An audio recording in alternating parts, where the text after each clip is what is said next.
Greetings once again, folks. Welcome to another Train Sim Classic video. Yesterday, Machine Rail released this chungus, a Berk, the Berk, also affectionately known as, well, the Polar Express locomotive, which this is what it was based upon, obviously. But this is the Pere Marquette N1 by Machine Rail.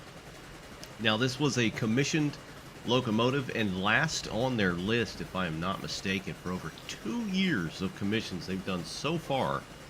But it is now complete and available to purchase. It's going to cost you just over about 17 bucks, so 17 US dollars plus tax. Now, keep in mind, we did have a Berk in the game to begin with by developer G-Trax. That thing is old now, very, very old. It was back in 2013 when it was released. And you can tell. So I've kind of done a bit of a side-by-side comparison. We'll see momentarily in the video. But first, let's go and take a peek at where you can grab this thing and how much it is and all that good stuff. This is the Machine Rail website, and if you've been living under a rock or you just haven't been keeping up with stuff like I very much do on occasion, this is where you can find some very, very nice North American train sim Steam content at very reasonable prices. This is what the website looks like. Now, you will want to change your price to US dollars or whatever the hell your currency is. You know, pounds, Aussie dollars, all that good stuff. But there's all kinds of very nice stuff in here. But they also have blog posts, keep you up to date on what they're working on and all that good stuff. But we'll go to store, click on store, and then you have it right here, the Pere Marquette N1 bundle. Click on that bad girl. And there it is. You just buy it just like that. Tells you all about it. You got a bunch of nice little preview photos telling you all about it. And it's fairly simple to install. It's got an RWP that you install in the Railworks Utilities EXE. And once it's in, you're good to go. Now, there's no scenarios. There's no quick drives. As with a lot of this stuff, you just kind of put it down in the editor. Bob's your uncle, and you go from there. That's pretty much all I do nowadays anyway. It's kind of hard to find some decent scenarios for a North American train sim. There are some out there floating around, but we don't have anything on the scale of like the Brit or the German stuff, sadly. But anyway, yeah, let's go ahead and get into the game and look at this thing. I'll link this down below, of course, where you can go and pick this up. So here it is. Look at this baby. Man, this thing looks good. This has got to be the pinnacle of Machine Rail's modeling, texturing. I haven't heard it so far, or really operated it, so I don't know anything about that yet. But I mean, visually, god damn, it looks amazing. It almost doesn't even belong in Train Simulator. It's hard to believe this is Train Sim. But anyway, alas, a little bit of history about the Pere Marquette N1. So these were dubbed the N1 class by Pere Marquette, aka the Berkshire, which is a Type 284. And the line was built by, I'm going to say Lima. I know a lot of people are going to scream, it's Lima. Looks like Lima. Sounds like Lima. Unless it's Lima Bean, then we'll say Lima. But anyway, we're not here about that. I'll say Lima. Sorry. Loco works in the early 1940s. Now, the Pere Marquette ordered 3 phases of the N class. The first phase were number 1201 through 1215. And then later on, the N1 was ordered, which was 1216 through 1227. Now, as far as I know, I think they just lengthened the body of the locomotive a bit with the N1 versus just the standard N class. And then the N2, which they ordered and received later on, those were numbered 1228 through 1239. Those were actually a bit heavier and had a few other things as well for just basically hauling heavier trains, I guess. But the unit featured 69-inch drivers, had a 20-degree minimum curve radius, combined total weight of 802,000 pounds, coal-fired, of course, 245 psi boiler pressure, 70 mile-an-hour max speed, with a power output of about 3,000 horsepower, roughly. And it had about 69,000 pounds force tractive effort. Now, the N-Class served the PM's industrial scene with fast freight from neighboring Toledo, Ohio, and Chicago, Illinois, to Detroit, within Michigan, of course, and pretty much central Michigan as a whole. Now, the units were eventually absorbed into the C&O, or Chesapeake and Ohio, along with the Pere Marquette, and eventually renumbered these units, of course. Now, this is also the class in which the Polar Express was largely based on. Now, there's a whole story about that. I won't go into it. Something about the locomotive ended up at Michigan State University. Some guy found it, wrote the book. You know, they used this engine because the locomotive sat on the campus for a while, so they used this engine for the book. And then, of course, subsequently the movie. It's a whole thing. I don't know the intricate details, but it's, you know, you can go and look it up if you want.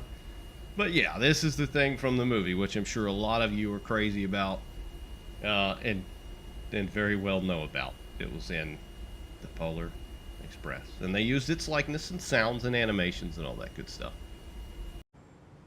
And just in case some of you may be wondering, well, what the hell is the Pere Marquette? I've never heard of that, except for when it comes to, you know, this particular locomotive, Polar Express, things like that. Well, the Pere Marquette was a railroad. It was headquartered in Detroit, Michigan, and named after Jacques Marquette, which was a French Jesuit missionary that basically founded Michigan's first European settlement.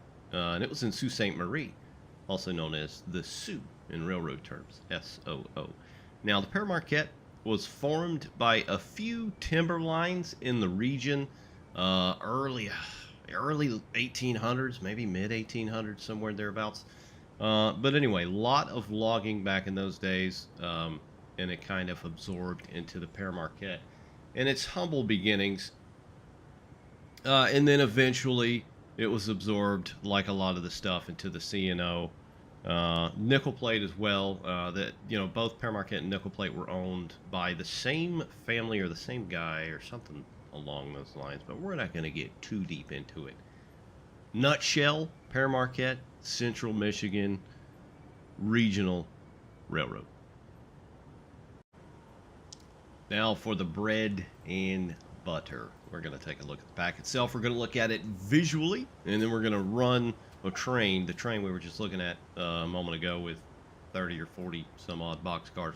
So part of this pack that you're going to get is going to come with these two boxcars. So thankfully, it wasn't just the locomotive. I know in previous releases, not only from them, but other developers as well, when you just have, you know, a locomotive per se and not stuff to pull with it, you know, it's one of those things. And then you've got the kind of lack of area to run it on as well. I mean, sure, you can run it wherever the hell you want, but prototypically within Train Simulator, nothing exists to run these engines in. Now, the guy that made Iroquois Prairie Lands, I think, for the IC, he had a locomotive built by Machine Rail, and he built his own route, which is the Iroquois Prairie Lands, for his locomotive that he had commissioned. It's a very, very nice route. Still working on it, by the way, and I think he has noted that he might build something for this engine to run on. So stay tuned for that. Look on Facebook and all that good stuff. But with this pack, you're actually going to get a couple of boxcars. They look pretty damn good. They're weathered very nicely. You've got a new painted one and a weathered one as well. Now, these are, of course, 40-foot steel one-door boxcars. The Pere Marquette had thousands of these, I think. Maybe 1,500. Maybe thousands is a stretch. But they do look very good. I mean, the weathering and texturing on these things are almost second to none. They are definitely continuing to step up their craft and hone their craft. And it shows. The lettering on there looks fantastic. All the 3D bits, all the shading, you know, it makes everything kind of pop. I mean, even look at the axles and the wheels. That looks incredible. Just look at the weathering on those axles. Jeez Louise, those look amazing. Very good job on that. But yeah, you're gonna get two of these boxcars so you can make some big mixed up consists.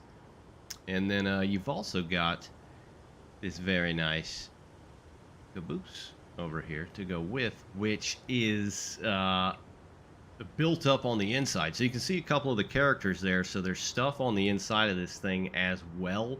And we'll get into that in a minute. Once we run the train, we'll hop in here and take a look around inside that caboose. We're set up, ready to run here, but we're going to go over a few things first that you can do with this locomotive. A bit of customization, which is pretty darn cool. So one of the first things you can do is change the headlight cap. So you simply hit the Z key, or Z, and that changes the headlight cap. So you've got the dome there, or the bill, the brim of the hat, or you've got it wide open. You can put the flags on here, which I believe are Shift V. There they are, very cool, and they look like the real damn deal, that's for sure as well. We'll go ahead and get rid of those again. You can change the upper board numbers and digits. I think it's E and Shift E. So there's the board's gone, and then the number's gone. So you can leave those and change those. So for example, we'll go ahead and remove them just to show you the whole deal. And then you can do, let's see, headlight number board. I think that's P and Shift P. There we go. So we've effectively changed them to be on both sides of the headlight instead of up top. Holy safety release. Yeah, really hate safety releases on steam engines and train sim. Highly annoying. But yeah, that's some of the cool customization that you can do on the outside of this thing. There's also something else customization-wise, but it's primarily within the editor that you'll have to change. So when you open the editor and you're going to place your train down or your locomotive set, there's what they call in the editor a striped and a non-striped variations. So this that we're looking at here is obviously the non kind of dress rehearsal, non-decorated. As you look at the drivers, they are just black. They do not have the white walls, as we'll call them. And this one over here, they do. So you'll see on the leading trucks, the drivers, and the trailing trucks, they do. I don't know if there's any difference, honestly, between those more than the white walls around the wheels, but you know, that's the difference that you can have all around. So it's pretty darn cool. So let's go ahead and look at the old Berk here. This thing is from 2013. This is over 10 years old. The one on the right, obviously nickel plate road. Now these were a little bit different, but they were largely let's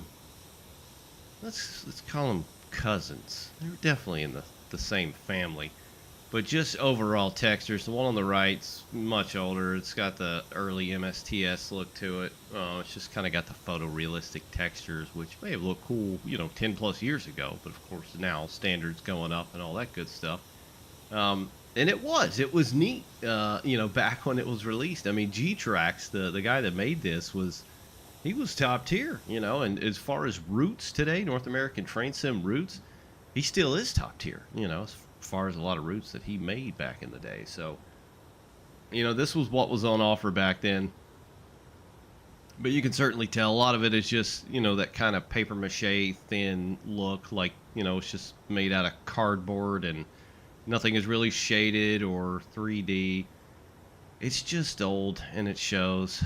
Look at the numbers, the coloration difference on the numbers. The interior is just as bad, but we're not going to take a look at the interior just because, you know, I didn't set up a thing in the editor to look at the interior. But yeah, we'll look at that, and then we'll go right over to the new one. Look at the top as well, shall we?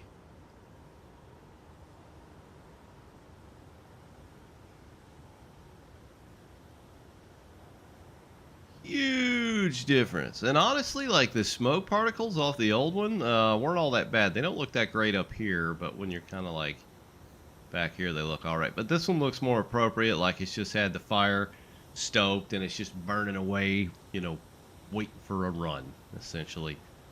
But this thing looks way, way better. You've got oil streaking. You know, it's not too shiny, and it's not too flat at the same time.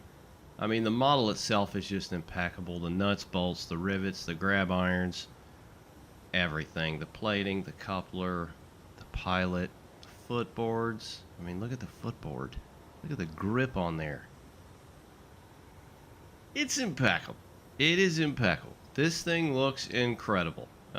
It's just kind of got that oily sheen to it. Like, it's not overly shiny, kind of like some of the locomotives say within the game Railroader, how everything is just like bright, greasy black, brand new steel.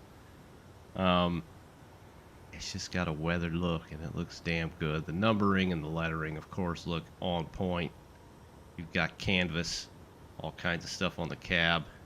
But I don't want to look at the outside of this thing for too much longer, static-wise. I want to run this son of a gun, and that is what we're going to do.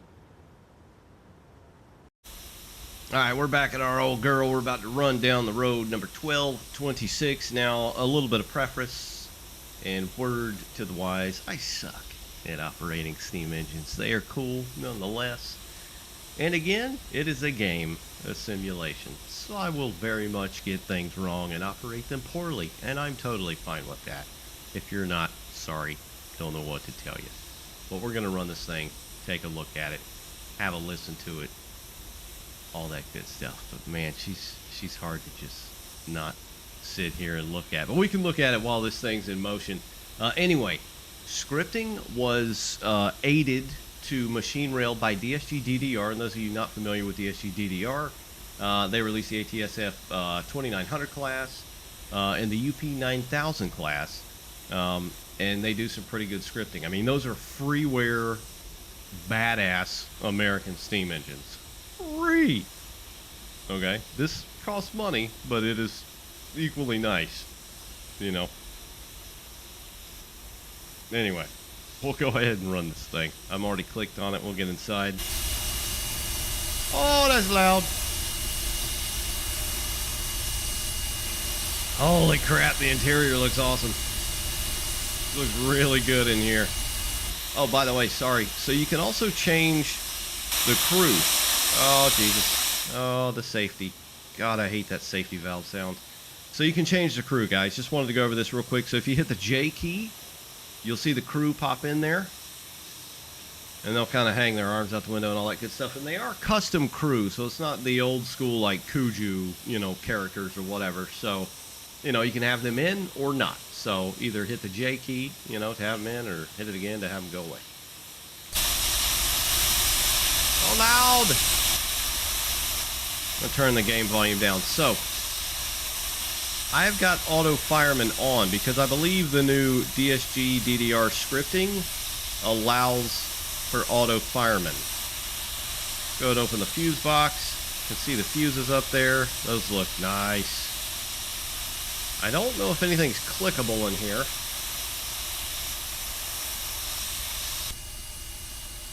Okay, we'll go ahead and close that back. That's cool. What do we got here? Class lights. Turn those on. Number lights. Or wait, those were already on. No, they weren't. I'm an idiot. Now they're on. So down is on. I feel like it should be the other way around. Engineer lights. That's the inside. Here's our headlights and our gauge lights. Our whistle pull. We will, of course, listen to that in just a moment. I have heard of that, and it is quite tasty. It is a very nice sound. So that lights on in the cab of this thing do murder your frames a bit. So I'm looking at like 28, 27 FPS right now. Turn the gauge lights off, and it goes back up to near 60. And the engineer light, it goes right back up to 60. So the cab light take a little, and the gauge light seems to take a bit more. So however you want to run and save frames, totally up to you. Having them both on, though, is going to be detrimental to your frames, that's for sure. Alright, so we got the windows all the way open. Look at that, man. Look at the canvas getting pulled down if you go all the way forward with it. And the deflector. That is sick. That is sick. Okay, let's go over here. Open these as well. My God, the inside of this thing looks amazing. The armrest down there, the pad. Try and get this window. I'm assuming you can. Maybe there's like a key bind. Yeah, let me look at that. Yeah, I don't know if you can open those on the front, but that's fine. Not a huge deal. All right, let's get this son of a gun moving. Let's just admire the inside of this thing. The foot plating looks nice. I wouldn't say it looks as good as that UP9000. The diamond plating on that DSGDDR 9000 was a cut above. This still looks really, really good. I like these fabric braided hoses as well. Those look very nice. I always forget what kind of fabric that is, but it's like some kind of weird fabric. The coal looks pretty good. It looks a little weird right there. It's kind of angular. Of course, the doors look very good and highly weathered. Just looks very nice. You've got the curtains of the canvas as well. Man, look at the nameplates for all the valves. Holy shit, this looks good, man. Wow, I'm seeing a little bit of weird like glitching in the texturing right there. I'm not sure what's going on with that. But let's get this sumbitch on the road. Alright. So we've got it fully forward. Here's our reverser. It's like some old school kind of like UK reverser. It's got that vibe almost, but it saves a lot of room. That's what that does. So we'll throw that son of a gun all the way forward. They'll go ahead and release our brakes. We'll apply the loco brake first. Got a nice air sound, not too shabby. We'll release the train brake. That's got a nice sound as well. And I'd like to mention, you know, along with them working with DSGDDR, they also worked with Searchlight Simulations in a sense or a degree. I'm not sure with what all exactly they did with the boys over at Searchlight. But it couldn't be anything bad. I know that much. So we'll go ahead and hang out the window here. Give her a little bit of juice, a couple of toots.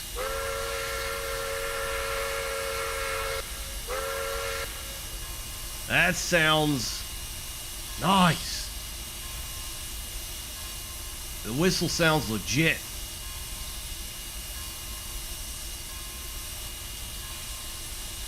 Alright, we're creeping on out of here. I don't know what kind of weight we got, but we got 2, 4, 6, 8, 10, 12, we probably got like 30 boxcars back there. I don't know what they weigh. We'll get up on this thing and listen to that whistle. That sounds really good. The sound sample sounds amazing. Now, it does have that quick kind of cut off right at the end, sadly. And it's almost like a little pop. Sometimes it doesn't happen. Sometimes it does. Yeah, there it just happened there. But it sounds good. The sound itself is really, really damn good. That's for sure. Let's go ahead and back up, see if there's any kind of Doppleration. Oh yeah, dude, that sounds good at a distance. Okay, I wonder if that's what they did, because you know how when somebody makes a mod with like a horn or a whistle for anything North American Train Sim, they use Searchlight scripting for like the, you know, the horns and whistles and stuff and the Doppler effect. I wonder if that's kind of what was aided to Machine Rail from the boys at Searchlight. Because that sounds pretty damn good at a distance. I'll turn the volume up some and do it again here. It may be able, or not be able to hear it, actually. May be unable to hear it. There's the word I was looking for. Yeah, it sounds pretty damn good, though. The only thing that stinks is, you know, I think we've been spoiled by some train sims as of late and being able to quill a whistle. And, you know, the smoke box stuff like the Big Boy and the Chally, and, you know, having the kind of high or and low whistle, or, you know, short pull and long pull.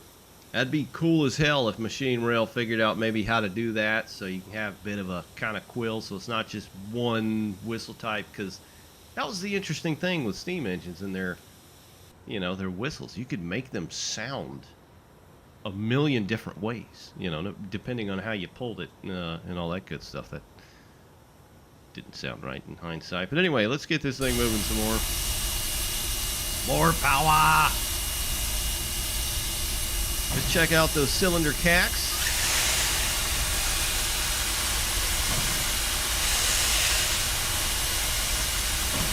Oh, yes.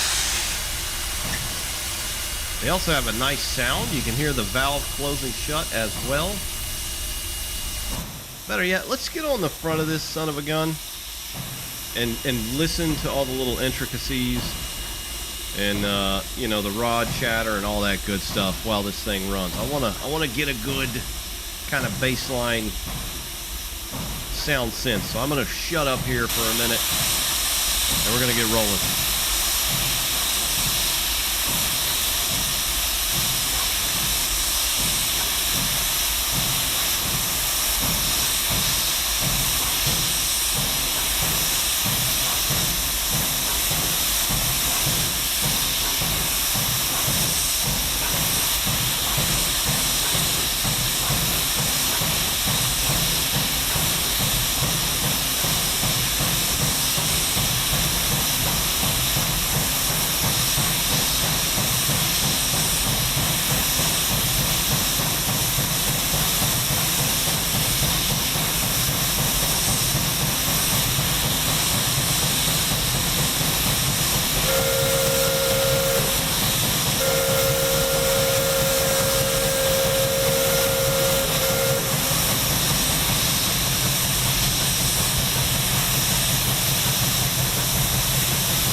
This thing sounds pretty damn good. Oh my god, the tribalistic drum beat of the chop coming out of this thing. Holy crap.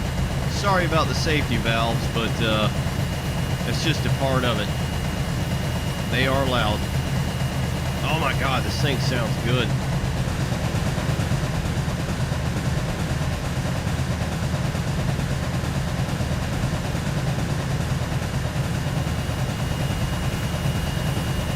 Now let's power off and see if we can hear a little chatter.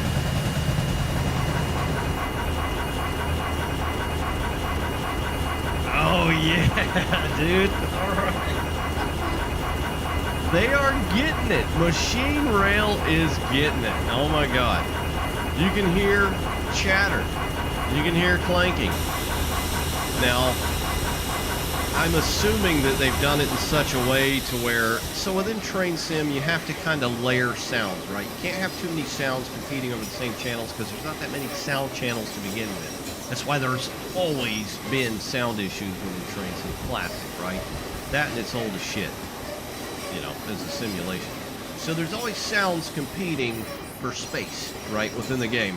So if you kind of layer it to where you only hear certain sounds at certain times, which I think Searchlight Simulations, you know, just to name drop someone who has kind of figured that out. That's why all their shit always sounds so good, because they have kind of figured that out. So maybe they're, you know, passing along the family secret, so to speak, to these guys. And I don't. This thing hits different. It does hit different. It sounds a bit different. Compared to some of the previous steam engines.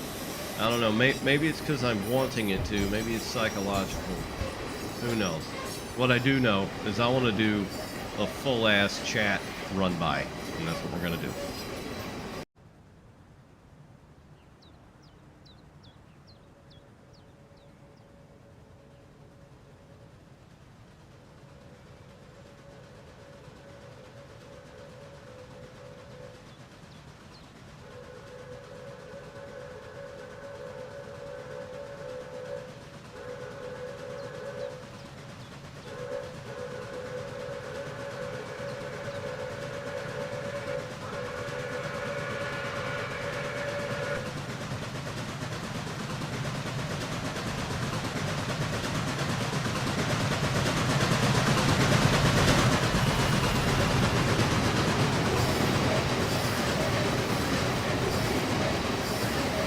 Dude, this thing sounds so good. Even the whistle at a distance. Oh my god. You can go and find numerous videos of 1225 on YouTube, right? Of this thing running.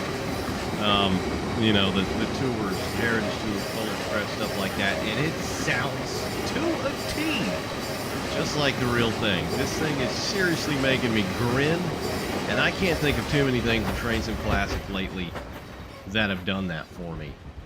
This thing is pretty incredible, but we're not done looking at it just yet.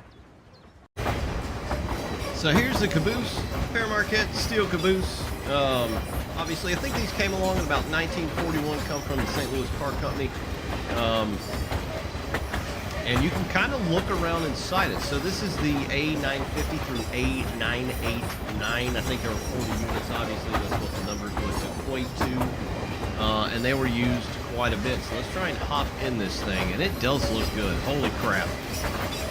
Like, as far as late 40s, early 50s style cabooses in Train Sim, North American wise, I think this is the mountaintop in that regard.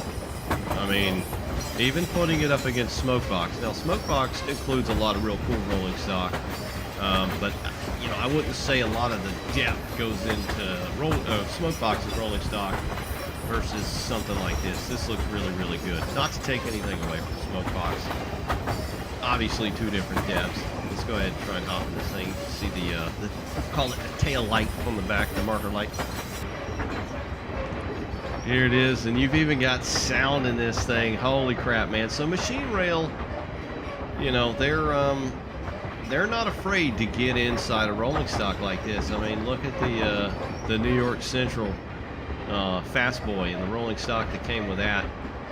You know, same kind of deal. They built the Frisco coaches as well. I think you can get in those. Could you get in those? I can't remember. Maybe not.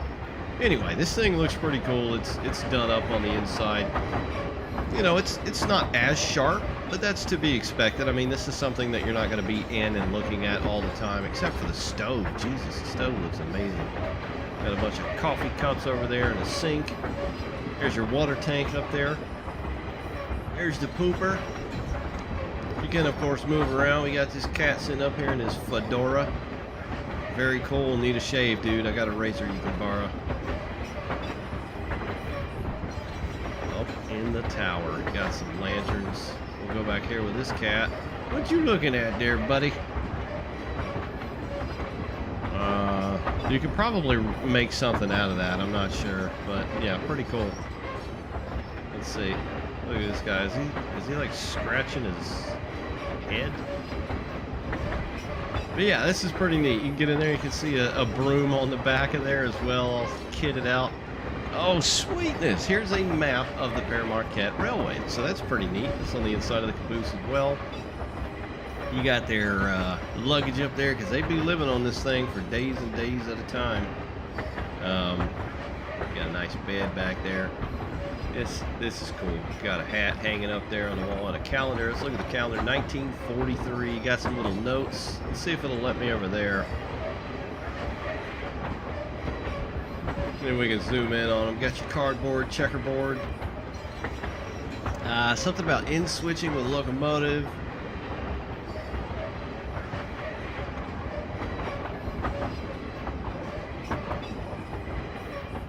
I guess they're just kind of notes for the crew. I don't know. Yeah, but this is neat. Just a little extra detail about this pack you can get in the caboose. Pretty badass. Alright, let's get back to work. We're just coasting here. Oh, listen to the drum beat on this thing, dude. Holy hell. I don't know if you can hear me or it, because I'm looking at my equalizer, and this thing looks loud as hell.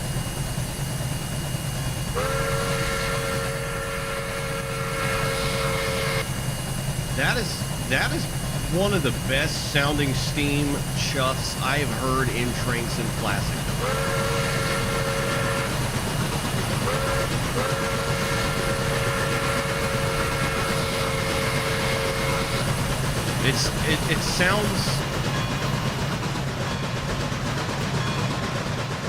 It sounds so beautifully layered. I don't know how to describe it. It sounds like a very organic sound. It sounds good. It just sounds good. Also got the bell, of course, and it is animated.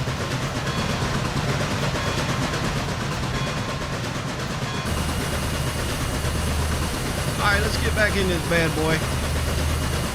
Got the doors open. He's obviously stoking it up. Now I do have auto fireman on, and it seems to be working pretty damn well with this thing. So that is nice. What do we got here? Exhaust ejector. I'm not sure how you move those. Oh, I think it's because it's auto fireman. It might not be letting me. That's the cylinder cock. No, close. There we go. Dangle, dangle, dangle, dangle. Can you open the hatches? Oh, yes, you can. Totally forgot about that. What about the one in the middle there?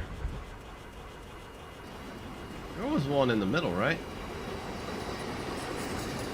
Yeah, maybe not. I don't know. But the sand dome. So yeah, this thing had a absolute unit of a sand dome. There's a way you can open that as well. Let me open the manual real quick.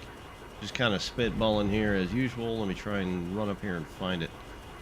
V, I think. Rad. That's a shitload of sand, man. That's a lot of sand. And all the little different valves that go down to the different parts in front of the driving wheels. That's cool as hell. Sand in there looks pretty nice too. Alright, now let's do a brake test.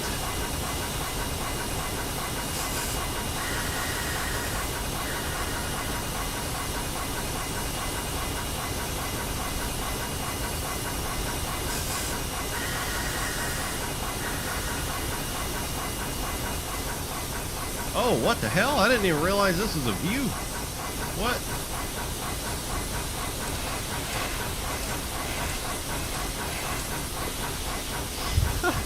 That is cool. What else can you do? So I guess that's just to be able to move up to turn that real quick if you need to.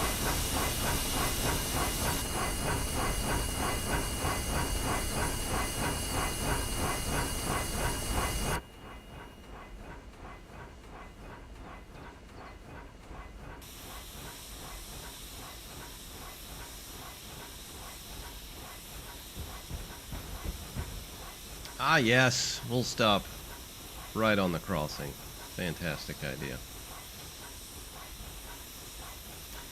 And it goes without saying, with a lot of machine rail stuff, the lighting looks incredible, from the marker lights to the headlight, and then of course your particles. So you've got your steam and your exhaust, all looks very good. It is dynamic as well as far as how much coal you are burning or not burning, how even your burn is.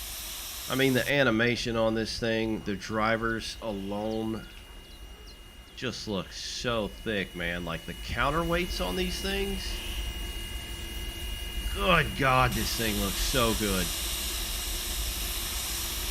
So good. See the individual leaf springs up in there.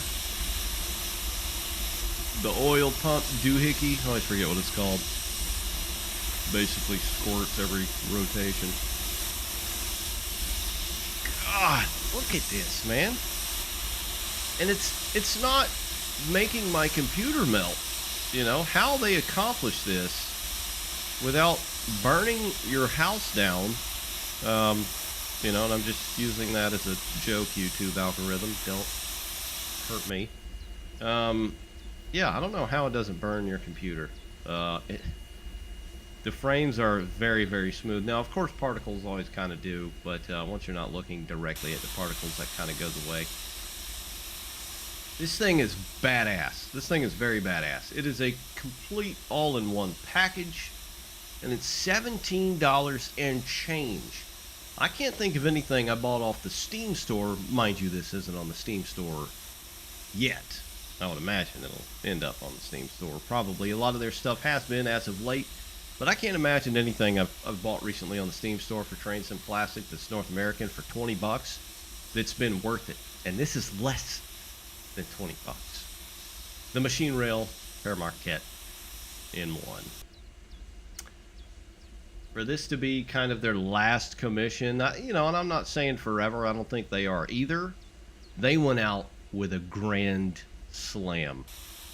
This thing is bananas. I think that just about covers it, though. I'll link down below where you can go and find this thing. Naturally, it's pretty epic. Thanks for watching, guys. I'll see you next time.